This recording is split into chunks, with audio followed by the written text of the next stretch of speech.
ഒളിമ്പിക്സിൽ ഏറ്റവും കൂടുതൽ ആളുകൾ ലൈവായിട്ട് കാണുന്ന final may be 100 metre sprint ആയിരിക്കാം. ഞാനും ഈ തവണ ലൈവായിട്ട് കണ്ടിട്ടുണ്ടായിരുന്നു. അമേരിക്കയുടെ നോവ ലൈൽസ് ആണ് ഫസ്റ്റ് പൊസിഷനിൽ എത്തിയിട്ടുള്ളത്. സെക്കൻഡ് പൊസിഷനുമായിട്ട് 0.005 സെക്കൻഡ്സിൻ്റെ ഡിഫറൻസ് മാത്രമേ ഉണ്ടായിരുന്നുള്ളൂ. അപ്പോൾ അത്രയും ക്ലോസ് ആയിട്ടുള്ള ഫൈനലായിരുന്നു ഈ തവണത്തത്. അപ്പോൾ പണ്ടൊക്കെ 100 മീറ്റർ സ്പ്രിൻറ്റിൽ സ്റ്റാർട്ടിങ്ങിന് ആ ഒരു ഗൺ ഷോട്ട് എന്ന് പറയുന്നത് മാനുവലി ഒരാൾ ഏറ്റവും എൻഡിൽ നിന്നിട്ട് ഗണ്ണ് ഷൂട്ട് ചെയ്യാൻ ചെയ്തിട്ടുണ്ടായിരുന്നത്. ഈ 8 ആളുകളും ആ ഗൺ ഷോട്ട് കേട്ടിട്ടാണ് എന്ത് ചെയ്യുക അവരുടെ റേസ് സ്റ്റാർട്ട് ചെയ്തിട്ടുണ്ടായിരുന്നത്. എന്നാൽ ഇപ്പോൾ നിങ്ങൾ ശ്രദ്ധിച്ചിട്ടുണ്ടോ എന്നറിയില്ല, ഓരോ അത്ലറ്റിൻ്റെയും ബാക്കിൽ സ്പീക്കർ ബോക്സുകൾ വെച്ചിട്ടുണ്ട്. ഈ സ്പീക്കർ ബോക്സിൽ ഗൺ ഷോട്ടിൻ്റെ സൗണ്ട് പ്ലേ ചെയ്യുകയാണ് ചെയ്യുക. അതും ഒരുമിച്ച് സൗണ്ട് പ്ലേ ചെയ്യും. ഈ അത്ലറ്റുകളെല്ലാം ആ സൗണ്ട് കേട്ടിട്ട് അവരുടെ റേസ് സ്റ്റാർട്ട് ചെയ്യും.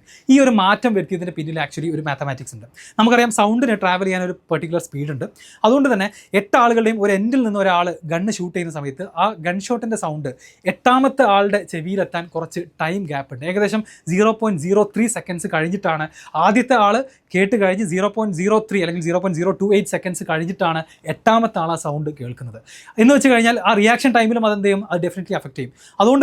അതുകൊണ്ടാണ് ഈ ഒരു മാറ്റം വരുത്തുകയും 8 സ്പീക്കർ ബോക്സിലൂടെ ഇൻസ്റ്റൻറ്റേനിയസ് ആയിട്ട് എല്ലാവർക്കും ഗൺഷോട്ട് കേൾക്കുന്ന രൂപത്തിലേക്ക് മാറ്റിയത്. അപ്പോൾ ആക്ച്വലി ഈ വർഷത്തെ ഫസ്റ്റും സെക്കൻഡും തമ്മിലുള്ള ഡിഫറൻസ് 0.005 സെക്കൻഡ്സ് ആണ്. സോ മേ ബി സ്പീക്കർ ബോക്സിന് പകരം ആക്ച്വലി ഒരാളാണ് ഗൺഷോട്ട് ചെയ്തിരുന്നതെന്നുണ്ടെങ്കിൽ നോവ ലൈൽസ് ചിലപ്പം ഫസ്റ്റ് റാങ്കിലേക്ക് എത്തില്ലായിരുന്നു.